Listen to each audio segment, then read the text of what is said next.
From the great state of Texas, you are listening to Skip the Noise podcast, a Rounded Edge media production. Thank you for joining us, and by us, I mean Rick, Ben, and myself, Benjamin. Shout out to Mike Tacklebox for the music, as always. And gentlemen, I'd like to begin this episode by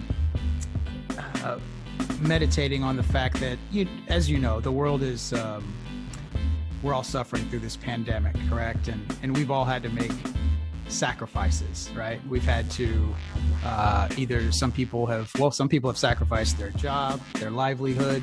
Some people, everybody has to wear masks. We've had to forego going out and having fun, but no citizens have quite paid the price like North Korea, where their fearless leader has now requested or demanded that they give up their pet dogs due to a national food shortage. Damn. Wow. Yeah. So when you're bitching about having to go to the store and wear a mask, at least you're not in North Korea where they're going to take Fido from your doorstep and turn him into a taco. Oh, fuck. Wow. What about cats, man? Do you think they're going to go after cats? Oh, that's next. That's step 2. Dogs probably just taste better, and that's why they're the first. But and also I was thinking about it too, and not only are they food, but from a practical standpoint, you got to look at it this way: they're also eating food. You know what I mean? So I don't even know if it's so much as they're taking them out to cook them, or if it's just like, hey, they're burning resources, give it up, euthanize them, and get them out of the way. I don't know, man. I mean, you don't that's think always been a stereotype about Korean restaurants, Yeah. And I don't know. I mean, has it been like people are probably asking, like, hasn't this been happening anyway? I mean, Oh God. It probably has, but I think the people, at least the wealthy people that keep pets like that, are probably going to be pretty bummed out that. Yeah, I don't. Yeah, I don't even know what to say about that. I just got a brand new puppy, so. I know. That's what I'm saying. Oh my God. That's why I brought it up, is because I couldn't imagine. I love that little dog. It pees, poops all over my house, running around, barking, biting everything, and I love it to death. I just couldn't imagine if Trump all of a sudden busts down the door and said, "We need your dogs." Wow. Yeah, meditate on that for a second. No shit. No shit. If you're a government dog person, so I don't. Well, yeah. What about cats? What if they told you they'd give up your cat? Hell no, man. Yeah. See, I love Gizmo. Exactly. They're gonna throw that thing on the spigot. Game time. Yeah, dude. I couldn't imagine that. I couldn't imagine our fearless leader coming in saying, "Oh, guys, guess what? So due to my mismanagement and just horrible government, you're gonna have to eat your pets. So let us know. You're gonna round them up and we're gonna pick them up." And I know. Good luck. I mean, we're freaking out about Trump shutting down or defunding the post office. Hey man, fuck you. I got an intake that still hasn't come in on my car. It's been sitting in fucking Philly for fucking 3 weeks. You know how pissed off I am? That's some bullshit, dude. Is it really? That's where it's at? You tracked it? It's in Philly? Yeah. 3 weeks. It's been sitting in Philadelphia and it still has not left them. And it's coming through the U.S. Postal Service? Yeah. I mean, it was supposed to be priority. I don't know what priority that was, but yeah, I haven't gotten shit. So it's been horrible, man. But well, yeah, mail-in ballots are priority now, man. That's it. But if I had, okay, calm down.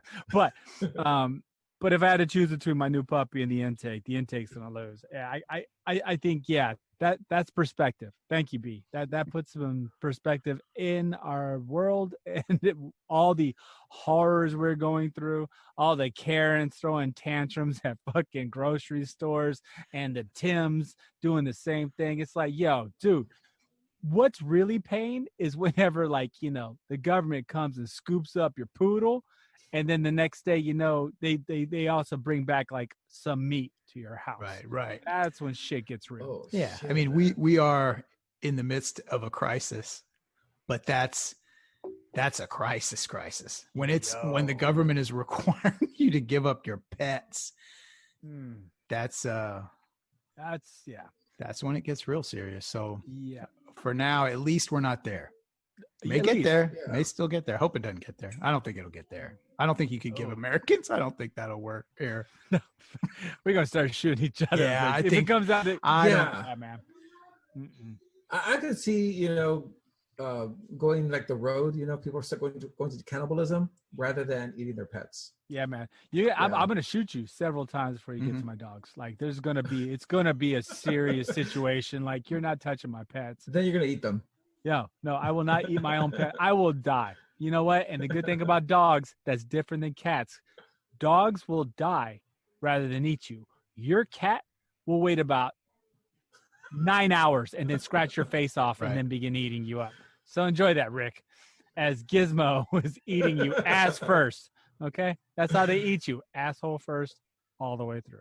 Well, it's kind of like that scene in Batman Returns where they start eating Michelle Pfeiffer. Exactly. Catwoman. Yeah, Yeah. that was kind of traumatizing to me, man. Exactly. You're going to become the new Catwoman. That's what's going to happen. Well, I already dressed in leather. I mean, in the whip and Well, stuff, so, yeah. yeah. Oh, that's the other podcast. Catch Rick late at night. The leather hour. The Quiet Storm. So I guess we're touching. Might as well go ahead and run the quiet storm. Since we're already kind of touching on that, I guess we could talk about the post office, gentlemen. I mean, so we've been kind of brewing over this, but today there's the big development Mm-hmm. where the Postmaster General, I don't know his name, to be honest with you. I just know that he's the Trump appointee. He was basically talking about freezing out major mail processing machines, changing the hours of USPS stores, and kind of in a way dilapidating some of the services for the USPS. So we've been talking about this since that announcement has happened, but in the last just day, 20 states, their district attorneys are not their attorney generals. Their attorney generals have made a case and basically threatened that particular individual, saying that if he does any of these cutaways or cutbacks, that they will litigate. So in that manner, after that particular proclamation, he's now backed down and said that there will be no substantial changes until after the election. But the real question, I think we all have to pose about this is the United States Postal Service. Where are we all on that? Like, there's the right and then there's the left. But really, where are we on that? Like, do you think that this is still a valuable service that's needed by the United States? Is this something that we need to have? I mean, this is, a pretty big step to try to say that shutting it down would go straight to privatization of mail carrying. Is that what we want to do? We kind of already have that, right? Yeah. I mean, Let me explain.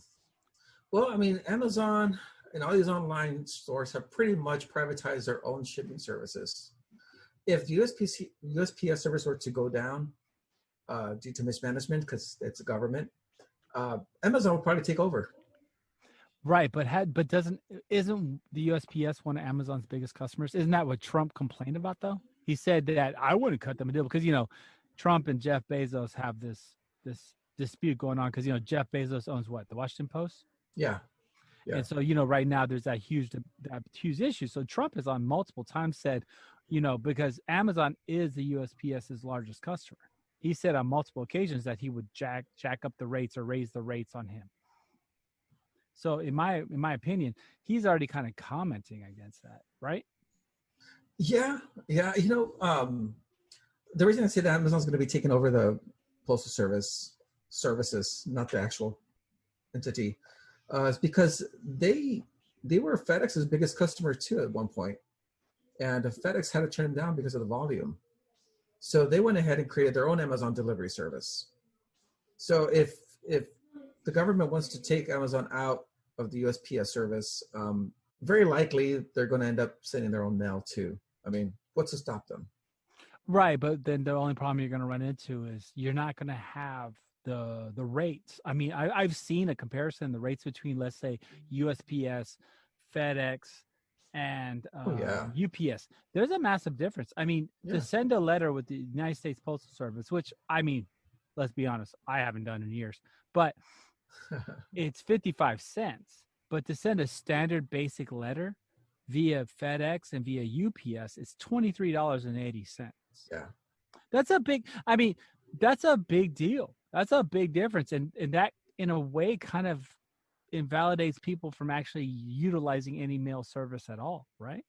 I mean, Well, let's say you have to send documents. Let's say you have to do things like that, which is unfortunately still part of our mundane bureaucratic system where you have to send documents still versus emailing and scanning. Isn't that kind of, yeah. I don't know. Brinkman, what do you think?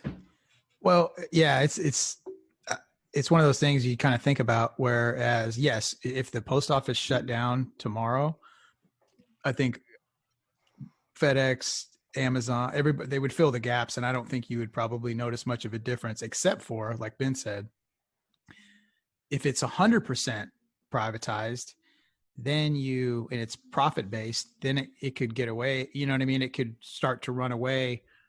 I don't know, because I guess I can't see far enough ahead to know. I mean, I do know one thing. Yes, it's mismanaged.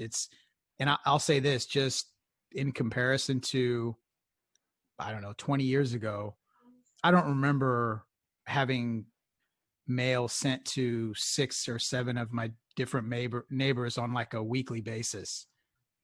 You know what I mean? Like when it seems like a long time ago, it was a lot rarer. Now it's like, it's commonplace, dude. Like every other day, dude, I'm walking mail over to like a neighbor's or, yeah. So there's that, right? Like as an organization, obviously, it's not up to the same standard as the privatized ones, just because,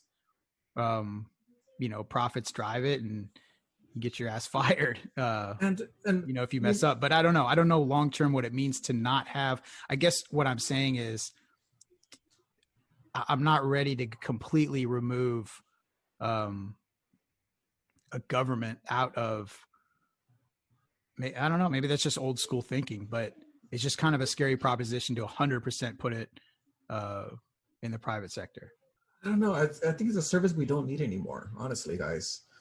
When was the last time you sent an actual letter? It's paying $20 to FedEx to send a letter once in a while, once every 4 or 5 months. I don't think it's necessary. I've had to hire a few Gen Zs for my business, and I've actually had to teach them how to send a letter. I had to teach them where to put the address, where to put the return address, and where to put the stamp. This is something they don't teach in school anymore, apparently. yeah. But that's how far it's gotten away from people. We don't need the service anymore. Well, okay. And like Brinkman was saying, the service is terrible too. They don't get it right. Well, okay. So the only thing Andrew Torre is right. There's definitely mismanagement. There's definitely probably some bloat in the USPS. I'll concede that point. But the other thing that we're also not realizing, I think that's something that no one's really brought up, is what about, I don't know, the federal service that protects our mail is also part of the United States Postal Service. So you do realize that there is an actual police force that are USPS cops. These individuals actually chase after mail fraud. They also protect the integrity of the mail system. Are we really ready to allow a privatized company to assume that role? Yes. Really? So you want someone with hold on, no, wait. Before you said yes without thinking. You really want an entity that has control and is basically privatizing the chain of custody of all mail that goes in and out of the United States. A privatized company that can be swayed, that can be controlled, that can be moved. You want this. You want individuals that are armed, right? So when that bag of votes for Trump, because most the funny thing is the mail-in voting thing is, and we can get into it, but most mail-in voters vote for Republicans anyways, because it's all old people. So you really want that bag of votes to be guarded by a privatized company that may have assets or may have beliefs that are different than what's being done? See, we're not looking at the big picture. The United States Postal Service is more than just mail that goes in and out. It's also a security. It's also a chain of security that protects the mail. Giving privatized company that jurisdiction, that's kind of, I don't know, man. I don't think that's a good idea. Yeah, Ben, I think you kind of grabbed the thought that I was sort of reaching for earlier when, when I said the security of having at least the structure of it, because here's the thing, to have the option, if there's something I really want to send, because if you mess with the mail, it's a federal crime. Right. So that's not the case. What if, for example, if there was something very, very important that I wanted to send, albeit very rarely that would actually occur, but those circumstances do come up. If that's the case, I normally go with the Postal Service, because who am I going to call? Customer service to Amazon? If you know what I mean? Exactly. And have some guy like, I don't know. Did you turn your computer off? No, I didn't. I turned it off 65 times. Right. That's exactly. that's why I think that it should always at least exist. Obviously it's not the most efficient as far as sending, if you want to get stuff done, like, hey, I'm running a business and I got to get packages out all over the country. No, you're probably not going to use the Postal Service. But they are the largest mail carrier. But they're right. If they've got the infrastructure, they've got, but I think the main thing is, I was trying to reach for the air to figure out that thought, but yeah, it's because of that, the fact that it's protected, and it's a federal crime. They don't have, the other services don't offer that. They could, I suppose, but how, you know what I mean? It'd take another form. And I don't think in other words, I'm not ready to completely give it up to private companies. I mean, if you ever try to call a postal service about your lost mail, they don't know anything. In the middle of that, they don't know anything. You can call them, and they're going to be like, "Yeah, so just send it again." Pretty much, dude. FedEx says the same thing, bro. Exactly. I'm probably the only socialist that has a serious shopping problem. So like, no matter what, they've lost all my shit. Everyone, UPS, FedEx, dude. I work in mass cold chain transit, right? FedEx, when they lose it, and we're talking about packages that are in the reference of $200,000 to $300,000, mm-hmm. They don't say anything. Well, they have insurance, don't they, to cover it? Nope, zero. The insurance doesn't cover it. Nope, they're not going to reimburse you. Nope. And to be quite honest with you, most of the time they just go, "Oh, yeah, we don't know what happened. It's still here in Memphis," because Memphis is their major hub. We're gonna look for it. Well, yeah, the problem is that what was in there was temperature sensitive and had cold chain interaction. So we've been monitoring the temperatures, and it's out of range. So guess what? That's it. Start over. Yep, and that's what they tell you. Oh, well, how much was the package worth? About $295,000. Huh. Yep. Man. So bro, I feel you, right? Mismanagement and all these things, but so does FedEx. I'll tell you what happened. I deal with them on a massive, and we have my particular company, no name names, has a multi-billion-dollar account with them. And I call them. We have our own number where we call them, and they still like, yeah. Ooh, that sucks, bro. Oh man. Let me see. Let me look under my chair. Nope, it's not there. It's just like a. All right, so does that really need to get there? Oh, someone's dying of cancer. Oh, I mean that's how it goes down, bro. So happened to us several times with the Postal Service. It's the one sample of the coronavirus vaccine that it is. You know what I mean? Oh God. So I'm being honest. So dude, trust me, they all just say the same things like, yeah, man, that sucks. Did they really need it? Oh, they just got cancer, man. It's might save their life. Huh. Oh yeah, they don't care, man. And how much did you pay for that shipping? Oh, how much did you pay for the shipping? Because we do first overnight. Oh, we paid about $1,900 for that package to get there tomorrow, first overnight. Yeah. That's terrible, isn't it? You gonna get a refund? No. Yeah. So no, dude, I feel you. But if FedEx was taxed the same way the USPS would, it's still going to be the same result. I think, Yeah. so that's what I'm saying. I think there's multiple components to USPS. You have a policing system that's actually federally mandated, so they can prosecute and go after people that are committing wire fraud, mail fraud. That's the one component no one's talking about. Everyone gets pissy about defund the police, but if you defund the postal service, you're defunding the postal police. And these guys actually chase down a lot of the mail fraud, wire fraud, a lot of the things that are being sent to you. They are actually a pretty integral part of our, of the system that comprises the mail. And no one's talking about that, which to me is a shock. So, and the only reason I know any of this is because when I used to work for this one law firm, this lady's husband was a mail cop, and we used to always rag on him like, oh, you better make sure that the dog doesn't pee on the mailbox. He was That's a a federal choke. crime. It was, right? He's like, whatever. We could arrest him. I was like, dude, you're like a wannabe mail cop. But when you look into what they're doing, it's pretty substantial for the integrity of the chain of custody. Hey, do you think they would send those mail cops to like Portland to defend the courthouse? No. It's Hey, why always, not, man? They send marshals, border patrol. Why not the mail cops, man? I mean, Dude, they're there. dude, after meeting that mail cop, all those protesters would be dead. Those guys are the biggest shows. They would just go That's start true. firing. They go postal on them. Yeah. But nonetheless, we do need them. They are part of the custody of mail. So yeah, that's my opinion. That's my opinion regarding that. So Yeah. Anyway. as you defund them, you know what? Just defund it all. Just defund the whole thing, man. Just send them to Portland. Let them beat up some Antifa dudes. Get their aggression out. No one goes postal for about a year. Dude, It's someone fine. you're gonna get milkshaked by one of those Antifa guys like that. What was that? Andy No? Did you hear about that guy? What happened?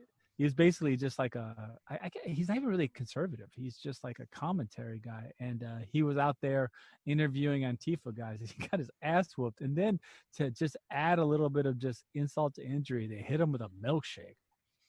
I saw that. Yeah, remember that? I remember that. Yeah. Crazy shit, man. I was like, man, they spent the milkshake on that. Shit. Yeah, man, milkshakes are actually, that's a good point, man. Yeah, Milkshakes, they're like whenever $5 now, man. whenever you decide to get one, it's a real impact beverage. Well, they bring out the boys of the yard. You know what I'm saying? they do that.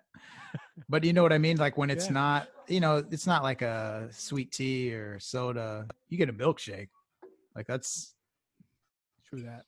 it's a real drink. For real. Yeah, man. You don't fuck with milkshakes. I love. Oh man, a A good $5 chocolate milkshake. milkshake. Oh, It's a right. $5 shake. That's just ice cream and milk, right? There's no alcohol in there. No rum.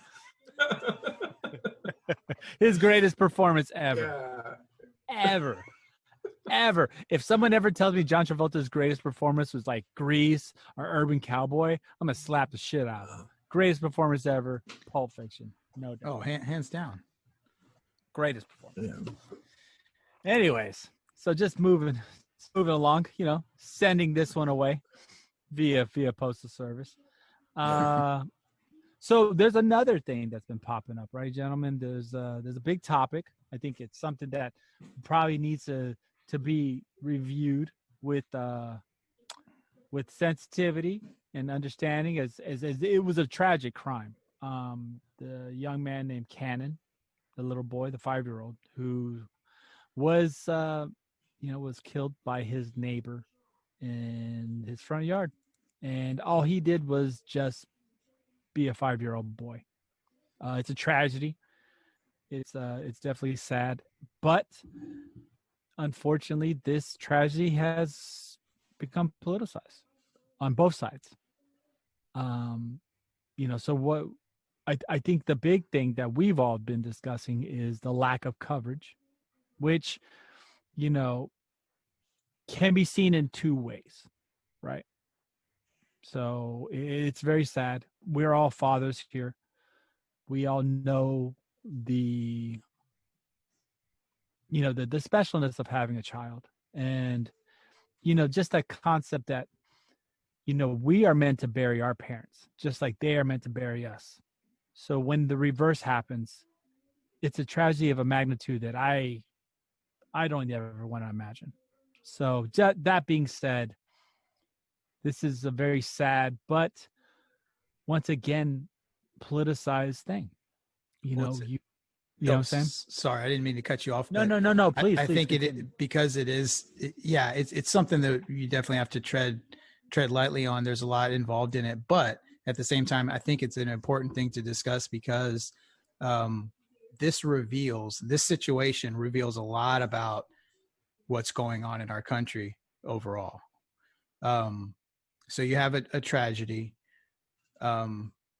Unfortunately, the part that, and like I said, I'm trying to be very careful at talking about this because there's nothing worse than a child getting killed, right? No, that's about almost the worst thing that can happen.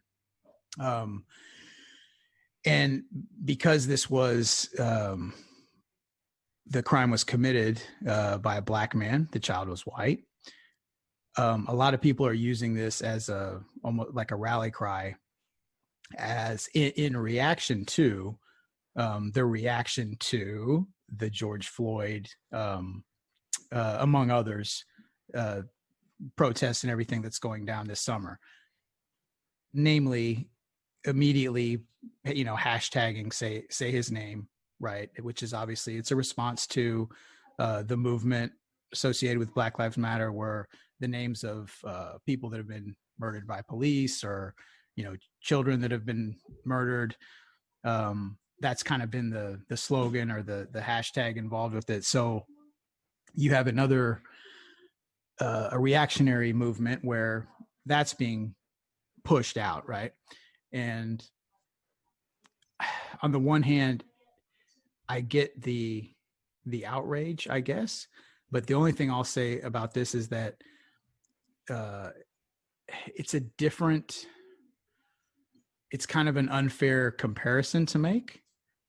Not that there wasn't things that are, what am I trying to say? It's not that there isn't issues with the protests and the outrage over the police brutality, because it's not tit for tat, right? There's some things there. There's some questions, right? Not every single case is as cut and dry as another. Whereas this, obviously, there's nothing, this is a child getting murdered. So it's very easy to push that out. And I guess what I don't like is people using this, because yes, there are people that, especially the people that are involved. So before, I want to make it very clear that to the family and the people that are involved, this, my heart goes out. This is an absolute tragedy.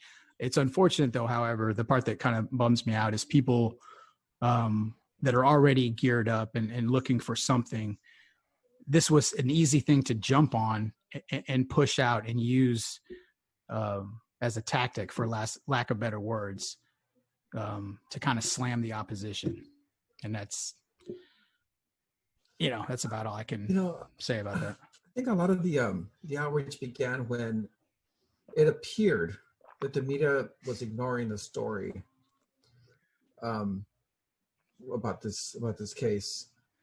But like Brickman said, it's not cut and dry. There are a lot of things that we don't know about this story that perhaps prevented the media from covering it. Of course, this never stopped it from jumping to conclusions, but in this case it did, and maybe rightly so, because it's a child. We don't know if this was racially motivated. The man could have just been crazy as fuck. As opposed to something like George Floyd, where there was a video of it and people were telling the cop to stop, and that was where the anger came from. But man, the politicization of it is a little concerning. It's terrible. I hope it doesn't go beyond the media blame. I don't want politicians to start talking about it as if it was a rally cry. But not all stories can be treated the same. Especially when it involves a child, a 5-year-old boy doing nothing but just playing outside. I mean, that's every parent's worst nightmare. I mean, you're talking about something that happens naturally in millions of families across America, or kids go outside the house and they play with their neighbors' kids, and then you got some random dude just coming over and ruining everyone's lives. That's a scary thought, man.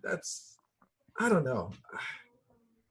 I for a few days, when this happened, and a few days afterward, I couldn't read the story. The little boy just reminded me of my son too much. I mean, I could see myself in that situation, and I hope I never do. I hope I get to see my boy grow up till 60, and then I die. Yep. And I can't imagine what this family's going through right now, honestly. Neither And maybe can the media didn't want to cover it because, it's a sensitive subject. We don't know a lot of details, and they shouldn't be jumping to conclusions. Maybe the media got it right this time. Right. I mean, on the one hand, it's not every. Well, I mean, I don't know. I don't know. As soon as I start going one direction, I don't even know if I'm right to think this way. But I mean, you can't. Here's the thing, right? The frenzy started based on people's reaction to it, right? In other words, there's a million stories that happen in the United States every single day, right? Obviously, this one stuck out, and unfortunately, because here's the point I'm trying to make. I know I'm babbling all over this. It's just because I want to say this the right way. The reason this stuck out, and nobody can say that this isn't the case, is because the person who murdered him was black. Yep. If it was a white man who murdered him, there would not be a rally cry. There wouldn't have been hashtagged. It would have been very sad, and it would have been a tragedy. It might have made the news. It might not have. I don't know. But it wouldn't be a political movement. Does that make sense? And that's the part I guess that bothers me is it's being forced into something that it's just a tragedy, man. Somebody lost their life, right? And that could be the case with a lot of other examples that get pushed to the forefront of the media.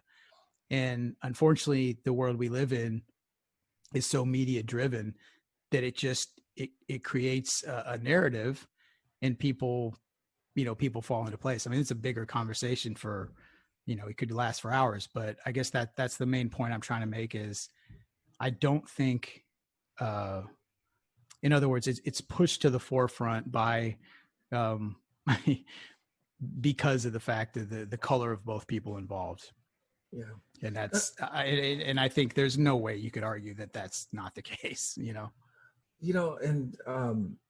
I guess where people get outraged also is, what if it had been the reverse? Oh yeah. Crazy white man with no racial intent shoots a 5-year-old black boy. Oh God. That would have made the media, according to some people. They probably would have been the media. We would have seen riots. We would have seen outrage. It would have been the news cycle 24/7. And I think people are just tired of the hypocrisy, man. People are tired of the hypocrisy of the news media. They see it. I agree. And just to chip in here. So being the liberal of this group, I think I actually have a little more leeway to kind of comment on the situation as, I do. I see what Rick's saying though.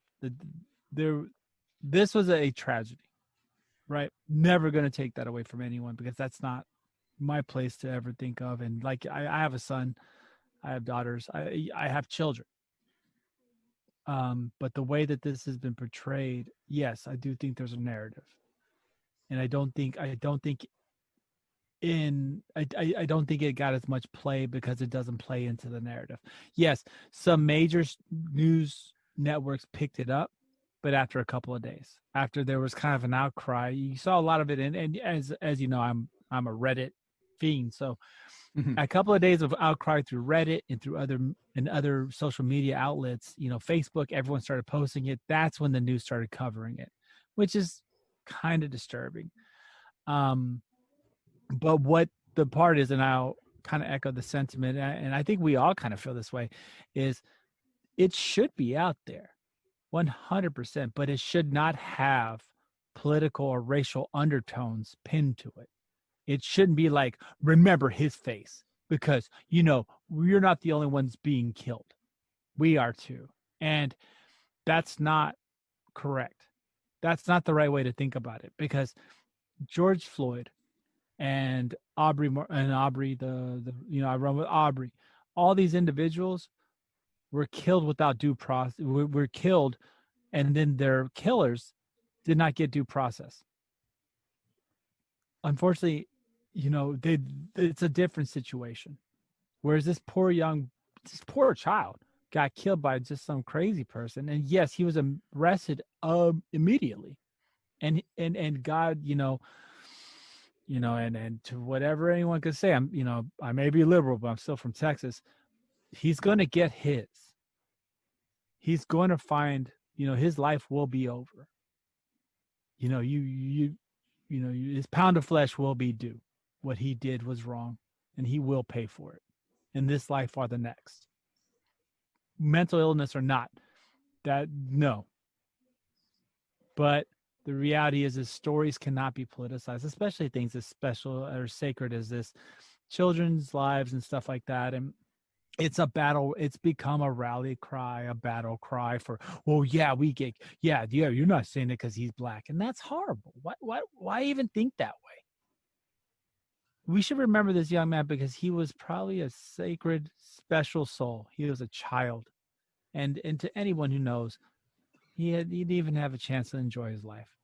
So the fact that I think, yes, CNN should have covered it more. There should be more talk about him. There should be a celebration that this young man probably, in a way, he gave a lot to the world, even though he was only 5 years old. And instead of using him as hope or as love, he's become cannon fodder so that people can propagate what they're saying. And that's just bullshit. So that's my take on it. I hope that, if I don't think that family will ever hear this, but, or whatever ever happens with them, but I pray for them. I hope that they find peace. There is no rhyme or reason to anything in this world. And I hope that, that they get to see him again. So. Well put. And on that note, guys, we're about to hit this little break. So stick with us. We'll be right back.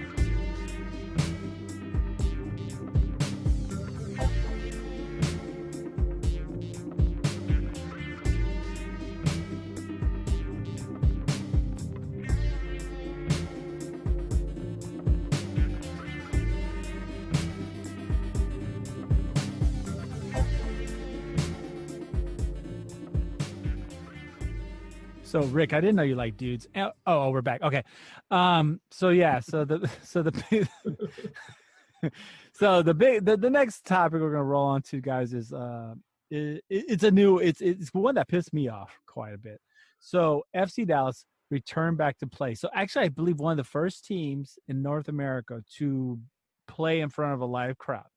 So it just so happened that a couple of the players in MLS, so this is an MLS team, are part of the I believe it's the Black or African American Soccer Players Association. So one of the major ones, Reggie Cannon, who is actually a United States, he's on the U.S. team that will be on the World Cup team more than likely. Great player, probably future, going to probably play in Europe. Very, very good player. Him and all the FC Dallas players decided to take a knee for 8 minutes and 46 seconds. And the national team. Yes. During the national anthem. And they decided to do that. During which time, during the 8 minutes and 46 seconds, the wonderful citizens of, I can't even say Dallas. It's actually, the stadium is located in the suburbs closer to like Plano and the Colony, so not even really Dallas residents. Decided during this time frame to boo and cheer and throw water. One of them was tossed for throwing a water bottle. So And I don't get it. Why are you pissed off? I'm pissed off because it's ridiculous. It's ridiculous. People should have some respect during a time of national crisis when we as a people need to retrospectively look at how we treat people and to promote awareness. For a bunch of people to act like jerk-offs. It's a soccer game, okay? People don't want to go see politics at a soccer game, brother. They just want to see a game. Right. But the problem is that all those players are being impacted by the politics. So they're going to express themselves, whether the crowd likes it or not. And to be disrespectful, come on, we're all grown-ups. There's a lot of things I don't like seeing, right?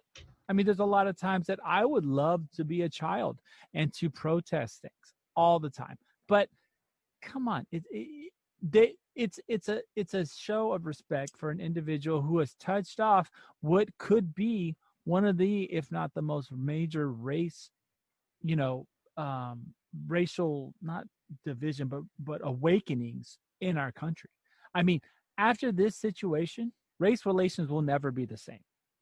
And so these gentlemen are doing something as an honor to him. It was one of the first sporting events that has occurred.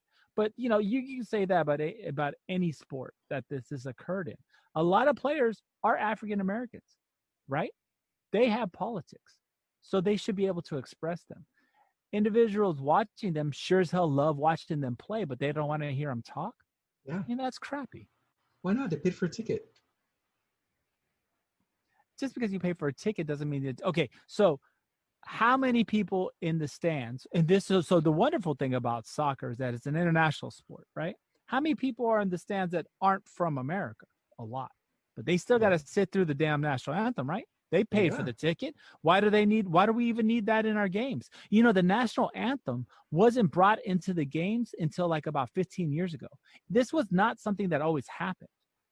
See, the national anthem, why even have that? I paid my ticket, right? A lot of people pay for their tickets. Why you need to politicize a fucking game at all, right? It's out of respect for the flag. No. Right, for the country, right? Yeah. So your point you're saying is you still want to politicize the game, but you want to politicize it the way you want to. No. Yes. There's a certain decorum when the flag goes up. Okay. No. That's all made up. The NFL made that up.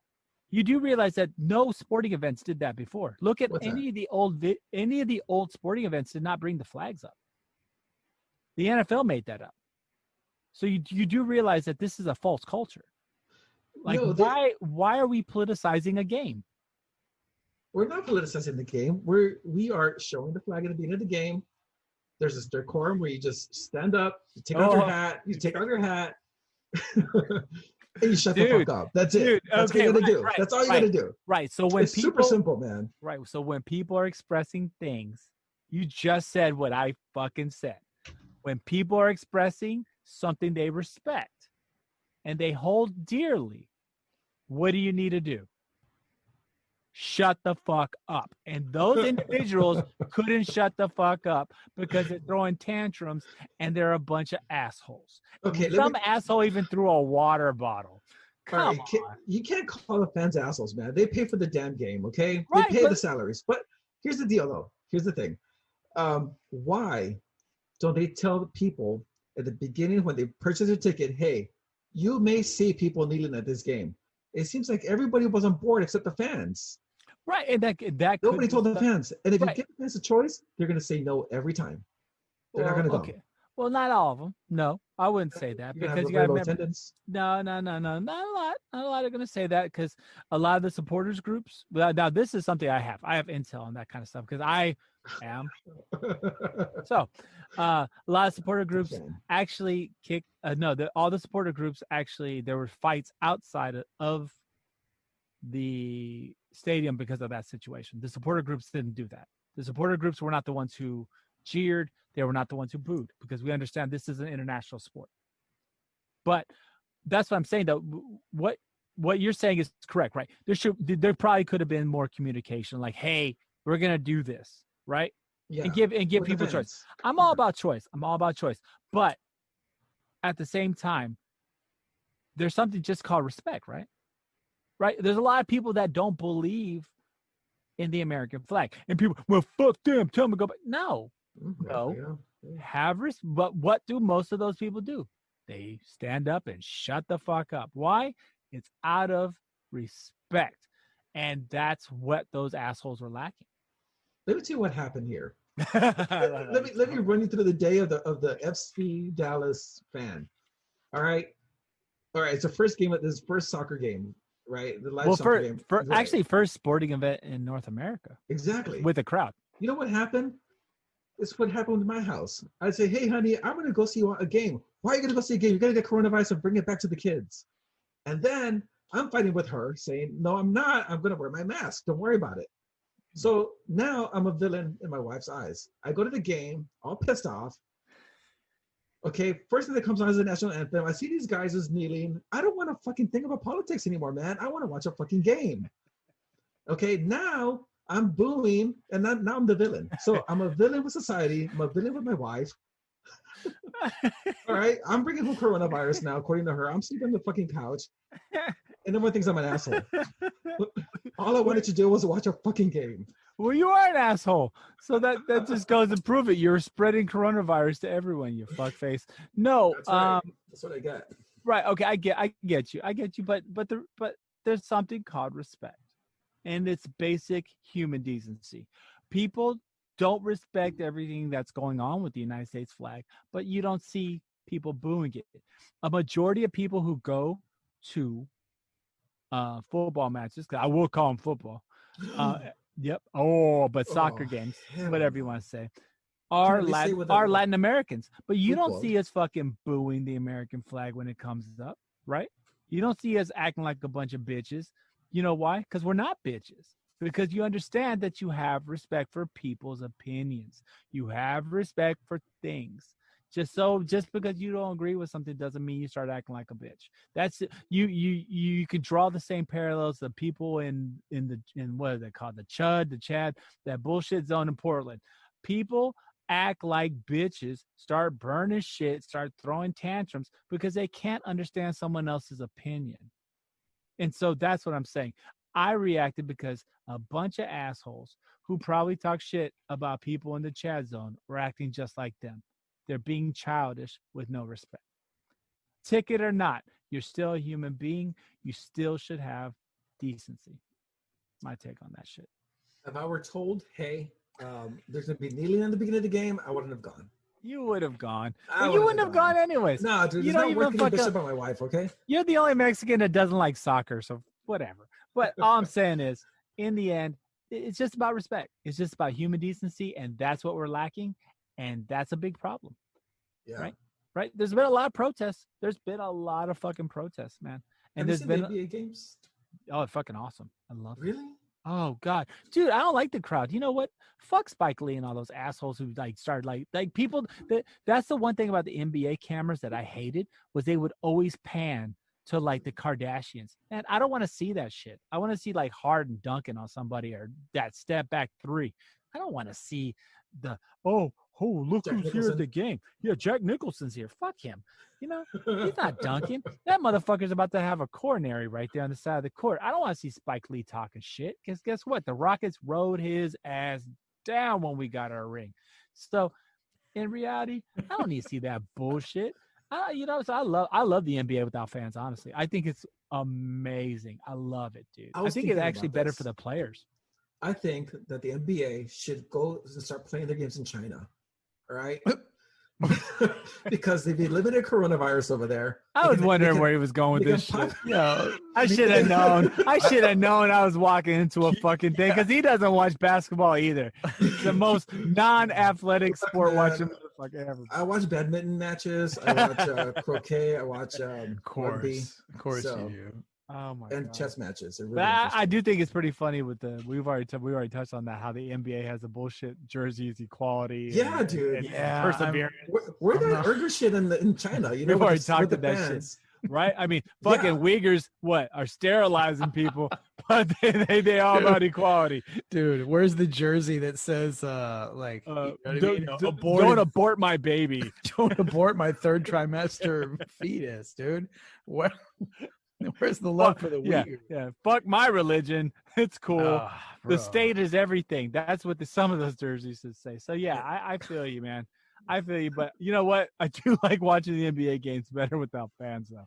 The jerseys, I'm not gonna rush out and grab one, but I'll be honest with you, yeah, it's still hypocrisy. You know, the But only improvement I would make on the NBA now that we're thinking, because the more I think about it, when I first saw the like the TV footage of the NBA games with in the bubble and with the pumped in crowd noise, I could probably do without that. Honestly, I don't think they need that. I'll take it a step further. I wish it wasn't at a like such a nice facility. They missed an opportunity. They should have just went to like dirty ass like high school Bondi, gyms. dude. Yeah, that's exactly what I'm talking about. Yo, Beacon Hill ain't no joke. I would have paid if they would have like streamed that shit. I would have bought a $30 a month subscription to watch them play at different gyms in different cities or fucking parks, bro. Dude, that's what I'm saying. Like Bondi, dude. Okay, I'm sorry. So just a quick reference. What we're talking about is a really, really, really urban park in Houston where actually quite a bit of really good basketball players play. Right. During back the time in the day, frame, like like Olajuwon would show up and like Gary Payton would play like Moses Malone and shit, like in the 80s. Yeah, like it was who's who would play at this particular park. So that's why we kept referencing to Fondi. That'd be the greatest thing NBA ever did. Or New York, dudes on the corner. Like talking shit. Yeah, dude. Or like some of those legendary courts in New York, like Rucker Park, or like, just to name a few. There's tons of those. Like, how can you imagine? Yeah, that would be fucking fantastic. Dope. Like basketball in a cage. Like, like the New York style cage basketball. Yes, dude. That's exactly why didn't they dudes like hanging on the cage, like talking shit like, yo. Why didn't they think of that? Right? Like LeBron, you weak. Have you ever? I'm gonna go out on a limb here. If you've never seen, as somebody who, we're a little bit older gentlemen. We grew up in the '90s, right?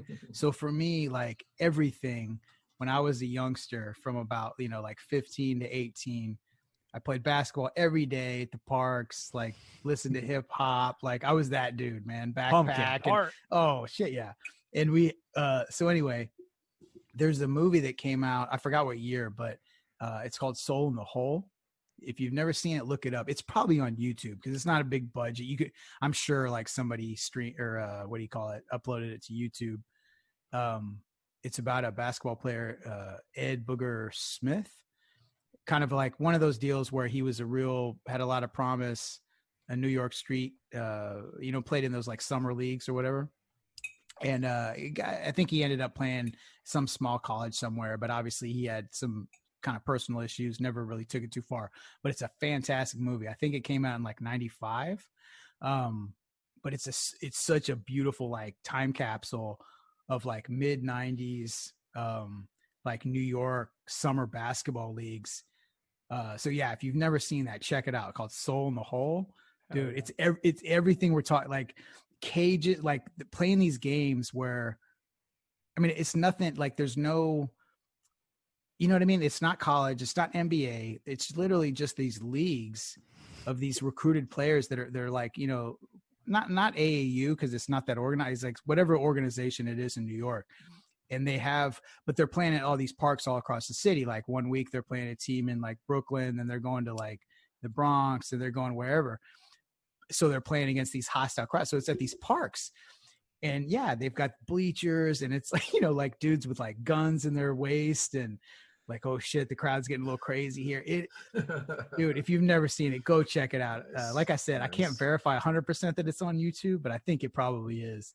Oh yeah, dude, that movie was dope. It's everything you want it to be. So anyway, that's my vision for NBA. Like if the Corona is still fucking us up, 2021, dude, NBA season, fuck the bubble.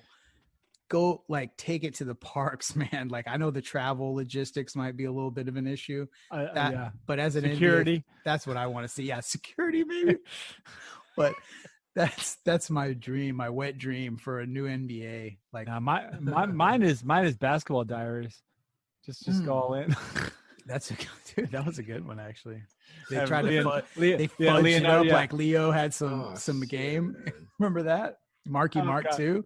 Marky and Leo. They were Marky on, like, Mark's like 5'5", talking about how many rebounds he's getting. Like, what do you do? What? greatest movie ever. Greatest. You're in movie pretty ever. good shape, dude. But You see all the basketball players in the restroom with dudes trying to hook them up. right, yeah, Oh, God. drugs and coaches trying to molest the players. That's another one too. It should be a new segment, dude. Like 90s movies that Disturbing generation. teenage movies, man. Oh my Yeah. God. Oh, I got God. traumatized watching Bully. Oh God. Oh, I was like, what the fuck is this shit, man? I don't think I've ever heard of that one. oh shit. It's No. fucked up. Oh, what's wrong with you? Why did you bring that movie up? What's wrong with you? Oh shit. All right. I got issues, man. Don't worry You about it. do. You do. You do. Speaking of YouTube, this is probably a new thing we're gonna incorporate into the show because there's just too much gold. I find myself finding little YouTube videos and I want to share it with the world. So Rick came upon one this week that he shared with us. Go ahead and share it with us, Rick. It was just a compilation video of Somali pirates getting shot out by the U.S. Navy. Now, of course, Ben thought there was some sort of racial undertone with me sharing it.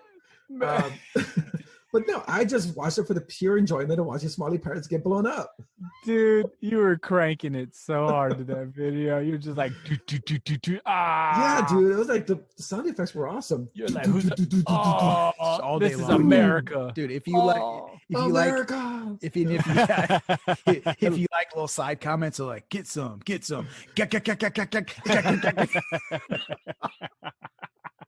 And the best part, the best text message after that was when Rick was like, I don't know why they keep just shooting into the water. I mean, they've already killed them. They're still shooting, though. I was like, that's because there's some problems, Rick.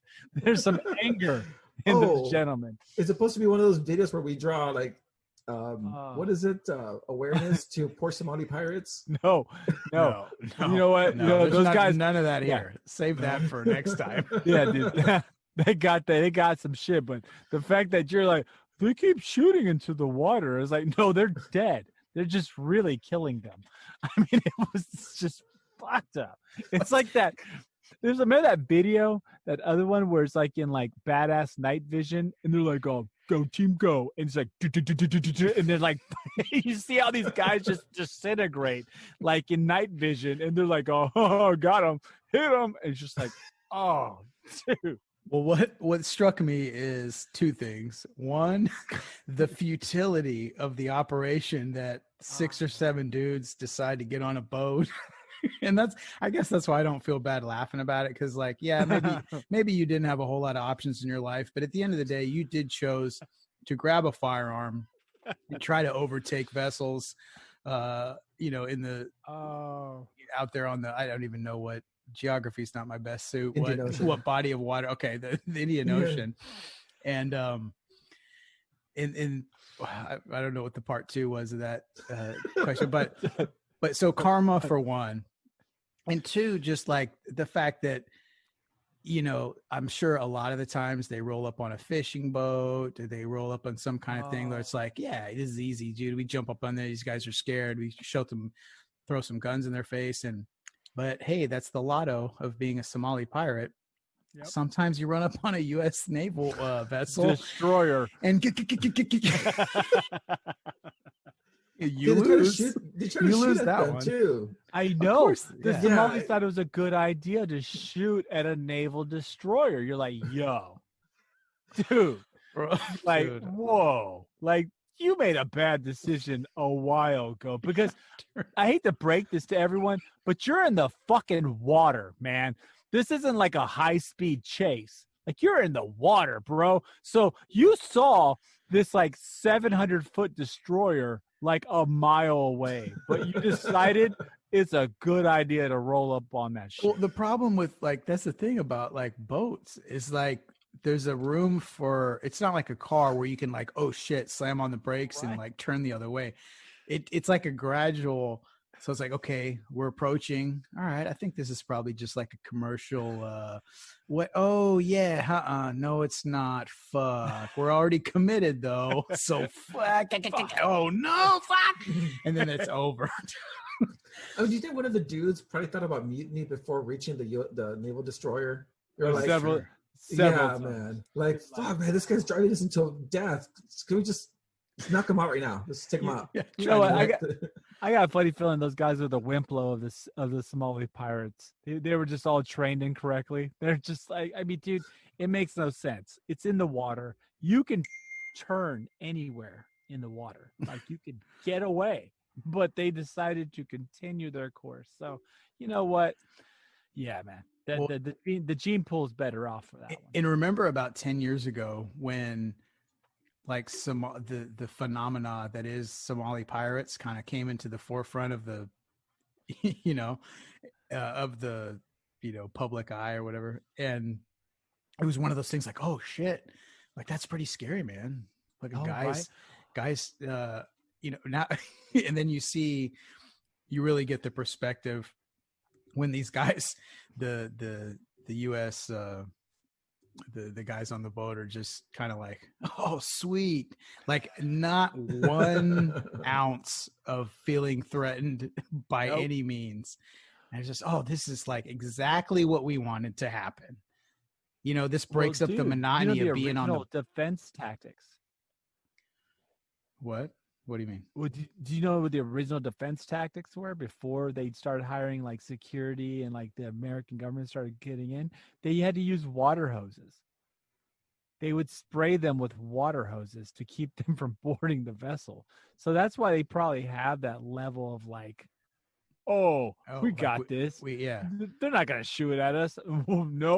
No, that day. Oh, those days are gone. Yeah. The mid 2000s are over, sir. This is right. They thought we're just gonna get a bath. No, you got a bloodbath. You got your fucking fish food, homie. You did not work out well. Oh, dude, he just became chum for the sharks. Oh, Jesus! Bunch of fish got fed that day, dude. They thought it was like a buffet and shit. Oh God! So anyway, before we move on to the next topic, which is a doozy, I just do have one quick little YouTube recommendation. Oh, and I'm not going to explain it like a lot. I'm just going to let you search it up. So, just search this KGB defector Yuri Benzmenov. Hopefully, I pronounced that correctly. Is warning to America. This was an interview with the ex-KGB in 1984. All I'll just say is look it up. It's pretty relevant to today's world. And let us hear it via Twitter, YouTube, what have you. Send us hit us up on the Podbean on our host site. On the gram. Yeah, or on the gram. That's right. We are on the gram now. So yeah, a little state of the union address here we got a Instagram page now. Just search up Skip the Noise. It'll come up, or Skip the Noise podcast rather. Once again, the Twitter is at Skip the Noise PO1. And then of course we have the YouTube page too. So search up Skip the Noise podcast and feel free, please, to comment. Like I said, if I do a live show too, a couple times a week. So catch me on that on the Podbean feed and chat with me a little bit, and we'll see if we can't use some of that on the show. If you got something interesting to say, I might edit it into the weekly show. So you never know. I like that. See, guys, opportunities, man. Opportunities arise. I was trying to figure out what you meant by the gram and then Instagram. The gram. I'm young. I'm hip. Oh Jesus Christ! Yeah, you got to be hip with the youngsters now. Actually, it's not even probably Instagram's probably now. That's for old people too, right? Yeah. Just like Facebook, it's TikTok now. And then I guarantee you, in like a month, TikTok's going to be for old people. Well, shit, it's going to be shut down. Well, right, exactly. So yeah, there's something new's got to be coming up though. So whoever's out there with some knowledge, this is your chance, man. What's the next These big thing? kids, man, with their snap talks and their face reads and their Snap Instapound talks. and Instapound. Dude, I like that one. Where do I I sign bet- up? Yeah, dude, there's a lot going on Instapound. What if I create an account for Instapound? Jesus Christ. Instapound, you dirty bastard. What are you doing over there? boy, man, it's that's Oh where the Pound Me Too movement started, right? No shit. Instapound. Insta- I love it. I love it. Oh, I dude. could just see like the symbol for it. It's just some dude slamming on something else. Hey, that's dude, awesome. that's a pretty good website. Adult Ah, website. I'm gonna coin that right now. Yeah, you should. You Yeah, should. go Let ahead me and know how that works. Yeah, Rick, go ahead and register that. Go ahead and go put there our- right now. I Put my name want on to. it. I want to see your profile, Rick, on Instapound. A lot Is of it point of with view, the? Is that a lot of with? POVs. Yeah, can I? Is that with or without the speedo? Can I use my LinkedIn account to log into that too? Yo, you can. That'd be the best on LinkedIn. You can hit me up on my Instapound. They're like, what? Oh my god, we're never hiring this guy. For sure, dude. I've got experience, dude. I've got people vouching for my credentials as a facilitator and Oh, leadership management and Oh yeah. But yeah, check me out on Instapound. Yeah, hit me- that should be on the top of your resume, like in bold. Yo, my Instapound. What would your Instapound handle be? Like, you know, think about it. That's next Oh, episode, dude. I need that's some time amazing. to meditate. dude, Need that's time to yeah, marinate It's on a that. serious question right there. God. Oh, Instapound handles. Holy shit. Dude, man, Oh. 2030, our president's going to be Mine would be grip posting and on rip. grip them and rip them. In 2030, our president will be sending out like addresses via Instapound. Right? And he has no shirt on. He's just all sweaty, like, oh, Right. like moving, like, so then, the rest of the State of the Union is fucking great. That's how it's gonna be. He's gonna definitely be a Republican, 100%. That's all right. You know what's actually funny, dude? Huh. About 20, oh God, it's almost been 20 years. Me and this guy I used to hang out with named Ray. Him and I had a conversation. One of those deals we were just sitting around and like, it starts to just veer off into all the drugs. So this was like probably early 2000s. So maybe 2002, 2003. And we're saying like, yeah, like what's the kind of what the state of Hollywood, right? Like at the time it was all these like reality shows and celebrity. Like, what if it gets to a point, man, where it's just some celebrity, and this is before YouTube, mind you. We're just like, so, like Antonio Banderas in a like crappy Motel 8 with like where you hear the AC kicking in the background, and he's just like sitting on the bed, right? And like, what's so funny is that actually became real. Like that's fucking, Yes. that's Yeah. that's real life, dude. I've never laughed. That's like you scroll through the memories of all the different like laughs you had where you're crying or like almost pissed yourself. Like that conversation was one of the funniest. I don't know if I've ever laughed so hard in my life. We kept like going, like it just kept going, getting worse and worse. And like, yeah, this like it's released in theaters. Like basically like we basically predicted OnlyFans 20 years ahead of the curve, talking about having it like on a, people go pay $6 tickets or $20 tickets actually. Yep. But anywho, Dope. Instapound. Instapound. do So it. before, we got it. So too late. Yeah. By the time Yeah. you hear this episode, we already You're got being it. So sued. You're gonna be sued for life. We So- are billionaires. So Ben, I got to ask you. So much has been made of, and this is not a new conversation by no means, but it takes a lot of, I think, with the relevance of it. You hit those moments, right? Like in time where, anytime a war happens or these big events happen, comparing the U.S. to the Roman Empire. I know you've got a lot to say about this. So, where do you think we compare, and what's the state? Because all big, I mean, everything is finite, right? We're not going to remain on top forever. Yep. So yeah, what's your take on that? How do we stack up? What are the comparisons? What are the Rome is falling. commonalities? Yeah. Rome is falling. Anytime you look at if you were to look at any modern state or any state in a time frame, we've actually kind of clicked every single box that would become and start the decline. I mean, we have a plague, right? We have economic devaluation, and we have polarization of the people. Right now, we're in.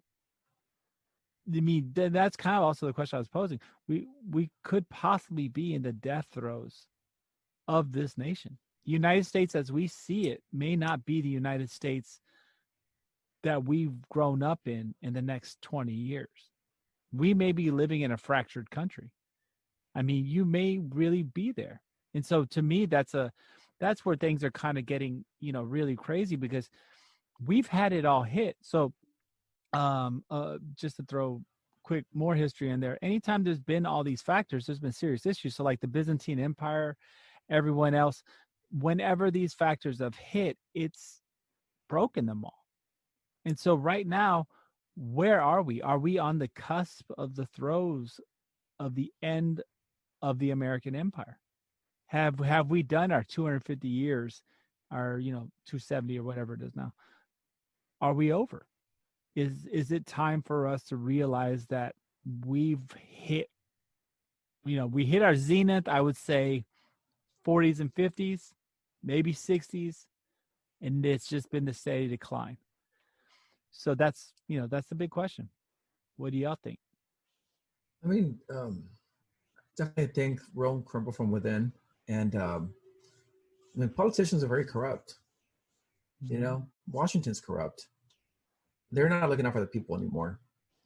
And when that happens, you don't notice it right away, but eventually it does start declining. It starts catching up with you. I can only imagine that after the federal government falls, it falls down to the state level now. Right. You might just see a collection of states, become their own countries. But yeah, exactly. Yeah. And that's what happened. If you look at Greece and Rome, they were really originally a collection of city-states. Is that what we're becoming again? Are we decentralizing? Is the United States dying? Yeah, I think that's the question to ask, is anytime you have this conversation, you kind of try to foresee like what possible avenues could this take. And, I don't know if we're, I mean, it's a gradual process, right? So who's to say whether it takes 50 years from now, 100 years from now? But I would definitely agree that it's on the state of decline just from the internal, the clusterfuck and the divisions. And so, yeah, but, just to play the game of speculation of what turn. So what happens, right? Is it states seceding? Is it, does the country have some kind of division? I don't know. There's a lot of ways you can look at it, but I'll definitely say that the decline, you definitely starting to in the political parties, the integrity of the democratic process, you could say is on the decline. Yeah, but I don't know. It's completely fractured. And not only that, the most important thing, I don't think people have faith in it anymore. And that's the scary part. I don't, honestly, with all this going on right now and the state of the way that people discuss and whether it's real or not, the projection is because of the way that we communicate with each other. Let's just use an example, right? Facebook. So 100 million people could look at a single post and kind of have thoughts on it and have deep thoughts and just decide not to say anything, right? But the 2 or 3 assholes that do have a knee-jerk reaction and an opinion, boom, that's what's on there for people to see and react to. So it starts like a snowball effect and a chain reaction. So we have these things that are projected, in the narrative, if you will. I don't know if that's I think you all know what I'm trying to say. you know what I mean? It's an amplified version of what the real reality is, but nonetheless, that's the perceived reality. And that's the problem, is there isn't any, because of the hyper awareness and the speed at which we get information. It's tough to say, man. Like, I don't know how we're going to turn back, and how we can kind of recollect people's faith in other people, or just other politicians, our government, the structure, because people just don't have any faith. Right. I don't know if I do, Right. And so I think this is one of those topics where, the good thing is here, skip the noise. We can touch these topics. And you know what? This is one of those ones where I think, we can reach out to everyone listening. What do y'all think? Are we in the death throes? Is our society collapsing? Are we failing as a state? Is our state failed? We'd like to hear from everybody. I think that's a topic where we can kind of we're going to be able to take a look at probably for a while. Are we watching the historical, decline of our nation? So I think that'd be a good thing. So, you know what I'm saying? So just kind of watch that one out for sure. And watch the, just to get a perspective. Like I say, I'm not going to go into details, but watch the video I promoted earlier, and it's shocking how relevant what that guy says in 1984 is to now. But yeah, it's I mean, obviously there's a lot of leverage that we do have, just looking at it realistically. But I think, the questions come up, and especially everything is highlighted by the crisis we're facing right now, and what a dumpster fire it's become it's just since a few months ago.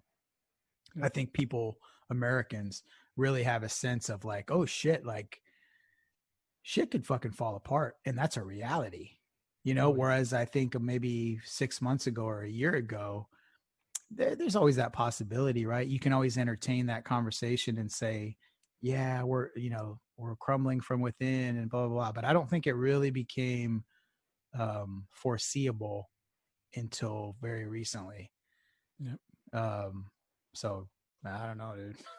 Yeah. I mean, I think this is one of those open-ended one, man. We definitely can. We got plenty of time to wrap on those, because I'll tell you, when it comes down to it, there's some shit happening. And history is the one thing about history is it's always a story in the making. So we'll see. So that's a good question to pose to everyone out there. Please let us know. Give us some comments. Get something rolling. Once again, where are we at? We're on Twitter. We're on Facebook. We're on Instagram. Please check us out. Please subscribe. We would love some subscribers just to start, just trying to get this movement going, get some momentum, get everything rolling, because the number one thing, guys, is we're trying to create a show that everyone feels that you can get a good amount of information that's from every angle, and just hear normal people talk about things that you may be worried to talk about, but also things that you may not understand. Are things that we may not understand. Hell, we're open. This whole thing's a learning experience, and we want everyone to be on board. So, sure. To give like Ben said, to give an avenue for those conversations in a non-toxic, because I think that's the problem. Everybody loses faith in the normal outlets for that. So yeah, that's the kind of the mission statement of what we're trying to create here, is to have those conversations that need to be had for this country to continue or to rebound, from these crises that we're facing. So, yep. And Instapound for life. Instapound for life. We've already registered. We're going to get Instapound right that's now. already on them. We already got that. If y'all hashtag Instapound, I'm telling you, we keep telling you guys, it's gonna, you will be hashtag skip the noise, and please give us your best Instapound handles. Hashtag Instapound with your handle, because I already got grip 'em and rip 'em, because that's where we doing it. Yeah, so that's one's taken. But yeah, on that note, guys, have a good night. Have a good week. We'll see you next week. Bye, guys.